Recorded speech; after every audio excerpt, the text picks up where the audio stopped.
My interview this morning is with Dr. Paul Golby, who since 2002 has been the Chief Executive of E.ON. Paul, the electricity market reform is a big issue at the moment as regards the industry that we both serve.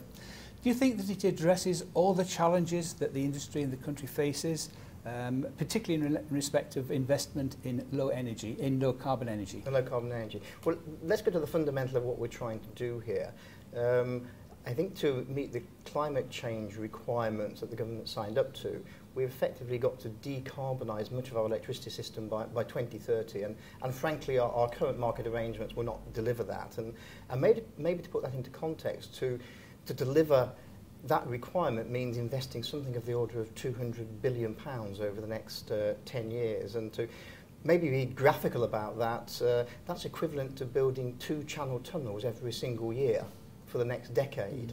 So the current market will not deliver that, and that's why we need these market reforms to encourage and reward investment in low carbon technology. Do you feel that the government has the skills within DEC to implement whatever comes out of the ERM? Well, I think firstly, I wouldn't put all the onus on the government. I think we all have an obligation to really work and to try and make this happen. This is going to be an enormous change. It's going to be as big, if not bigger, than privatisation. And probably an element that we're missing at the moment, and we need to make sure is right at the heart of this, is what I call a customer and the politicians call a voter, of course. They actually are the same people, but at the end of the day, there is going to be cost to decarbonise our society, and that eventual cost will be borne by either my customer or their voter. Yeah. E.ON's withdrawn from the CCS competition. What are your thoughts on the applicability of that technology and the timing of its implementation? Okay, well, let me first start with us withdrawing from the competition in the UK. That's absolutely correct. But of course, we are continuing to invest in this technology at Maasvlakte in Holland. So, as a group, we are still investing and progressing this technology. And it really is important because if you look at the developing world, China and India are sitting on vast amounts of coal which will be burnt. So if we are going to tackle climate change internationally, this technology has to be available both in the developing world and also in the developed world. So you'd see that Kings North eventually would get a CCS, and what sort of conditions would you like to see before that investment gets put in place? Well, I think Kings North is a good site for a coal-fired power station because of the coastal waters in which it sits, and there are some very good carbon dioxide sinks to which we can send the CO2. So the location is good. What we need to be in place, well, the development of the technology, and I've already said what we're doing to develop that, and of course the economics of both coal and the cost of carbon capture would have to work so that we could actually build an economic power station. Yeah. If we now look at nuclear, of course, the incident in Japan, the earthquake, tsunami, and the problems at the Fukushima plants, not just the one plant, but several plants.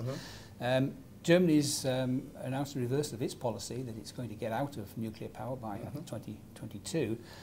How is that going to impact on E.ON's investment plans, particularly in the UK through Horizon? Well, Horizon you mentioned, it's our joint venture investment vehicle in the UK. That work is continuing. E.ON is headquartered in Germany, but of course we're an international group. So we have nuclear facilities in Sweden, we're investing in the UK. So the situation in Germany is of clearly concern to the group, but it doesn't determine our future policy. The UK's government's paused in its progress towards implementing more nuclear power. Do you see there being much of a delay, and in the meantime, what's E.ON doing? Are you carrying on preparatory work, or have you stopped while the government decides which way it wants to go? Well, let me be clear, certainly we'll continue to do work, and let's be clear, the situation in Japan in terms of an earthquake, a tsunami, was quite unique, and the technology there was also quite old. So I'm pretty confident that modern designs would have coped with that situation. But the government has been quite right. They've asked Mike Waitman to look at this and to learn the lessons that then we'll apply to the development in the UK. my assessment of that is that there will be some delay, but we'll be measuring this in months, not years. Are you encouraged by the apparent lack of dramatic reaction by the UK public generally? They've been fairly phlegmatic about what's happened in Japan. Well, I think, and so they should be, because I think one has to look at this through the lens of hard fact. And the facts were this was a very old plant in Japan, and technology has moved on. They had a massive earthquake and tsunami, and let me remind you, nobody yet has been killed from the nuclear part of that situation. Nearly 20,000 people died as a result of the tsunami, so I think we have to get these things into context. And I think, as the Secretary of State said in the UK, the earthquake they had was something like 160,000 times greater than the greatest earthquake ever experienced in Europe. So we must make sure that we're balanced about these debates. The Horizon jury is still out on whether to go with the Riva or Westinghouse. How do you see the UK supply chain supporting those? Do you see that one might be more beneficial to the supply chain than the other? Well, they're both building their supply chains, but I guess the thing I have to say, of course, from an E.ON's perspective, I have to get value for money, and therefore that will be the basis of my decision, not whether the supply chain is British or what proportion is British. Yes, that's important, and as a British citizen, I think more and more they should be British.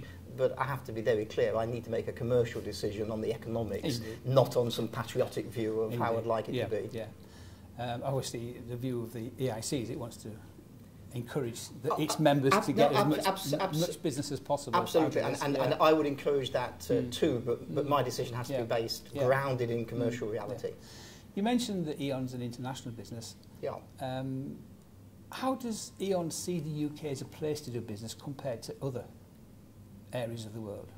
Well, we do see it as a place to do business, otherwise we wouldn't be investing not far short of £1 billion every single year in the UK. We wouldn't be building massive wind farms like the London Array, or we wouldn't be building large gas-fired power plants such as we're just commissioning at the moment in Grain. So we do see it as a place in which we can do business, and we see it also as a place where energy diversity is really important. So we're investing in wind, but we're also investing in gas, we're investing in nuclear, as we just discussed. So we see this as a diversity of technologies that all need to be deployed if we're going to meet the challenges of keeping the lights on and reducing carbon. When you look into investment, how do you balance out the choice between investing in conventional and nuclear and renewable? Well, all of the technologies are important, and I think we're having a more balanced debate now. I was a little worried a few years ago when it seemed almost the Daily Mirror headline was windmills versus draft excluders and nuclear, and that was a stupid headline to make. So we need to get a balance between all the technologies. If I had a crystal ball and I knew exactly what the price of gas was going to be 20 years out from now, it would be much easier, but of course I don't have that crystal ball, so we need to use all of the technologies. And maybe an area that we haven't focused on so far is what I would call the small energy world. That we talk about big power stations, but a lot of this depends on what people do in their individual homes, be it using less or generating their own with solar panels, heat pumps, etc.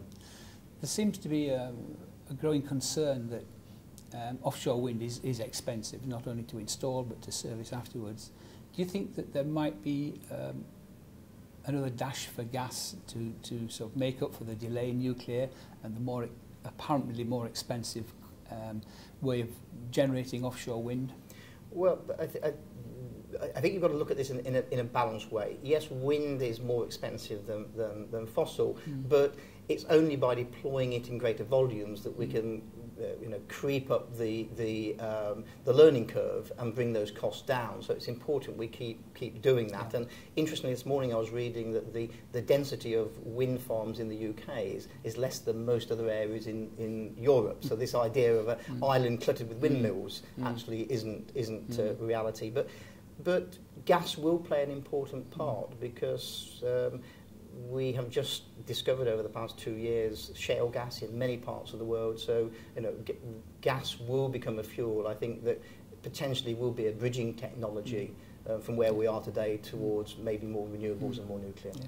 You mentioned your investment in the London Ray, I think something like 30%. How's the project doing? It's going well. We've just completed the 20th foundation out of the first phase of 175, so that's still scheduled to come on stream end of 2012, which will be about 630 megawatts. So very much on stream where we expect it to be. Yeah. So far there's been a lack of ability of the UK supply chain to supply what's needed, goods and services, for the offshore wind farms that are being built. Do you see that changing, and is there something that E.ON could do to help to rebalance more towards buying in the UK? Sure. Well, we always look to source in the UK locally because it clearly makes sense. It makes sense logistically. It makes sense, quite frankly, from a carbon point of view, that you don't want some of these things travelling halfway around the world to get here in the first place. And we do what we can to support the skills agenda in the UK because I think the issue we've had, not surprisingly, because this industry wasn't investing for quite a long time, the issue is the capability, the capacity of the supply chain to provide us with the products and services we need. I think now, with the investment level being consistent and going up, more and more of the supply chain are prepared to put investment in terms of resources and people into this. Generation of power from fossil fuels is, I think most would agree, is the cheapest way to get power. How important are government inducements and incentives to encourage E.ON and other companies to invest in renewables and nuclear?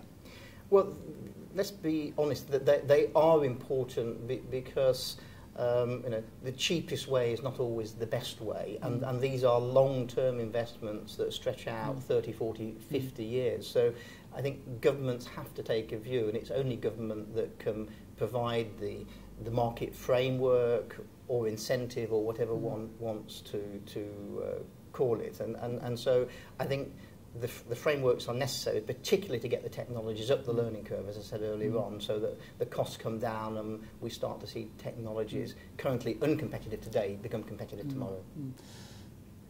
We obviously in the EIC represent over 600 companies in the supply chain for the energy industry, all UK companies. What message have you got for us to help you achieve what you want to achieve? I think my message would be, believe in the investment levels that are coming forward.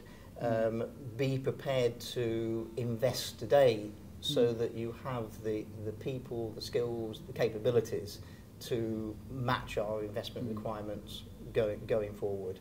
So it really is investing for the future. Okay.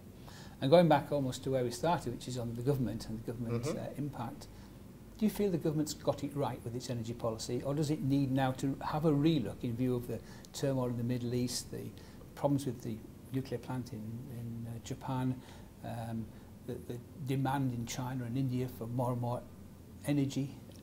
How do you see it? Has it got it right, or does it need to relook at this? No, I think it's broadly got it right. It's right to focus in the small energy world with the customer, if you like, because 25% of UK carbon comes from people's homes and offices, and we run a scheme we call Energy Fit to encourage people to both stop wasting energy but also to look at making their own energy, solar cells, etc. So we've got to concentrate there, but we've also got to concentrate in the big energy world of getting this right mix of low carbon technologies, so renewables, nuclear, fossil fuel with carbon capture and storage. Okay. Paul, thank you very much indeed for spending the time with me today to do this interview. It's really appreciated, and I'm sure it'll be watched with a great deal of interest by not only our members but the wider community involved in energy. Mike, thank you. I've very much enjoyed doing it. Thank you.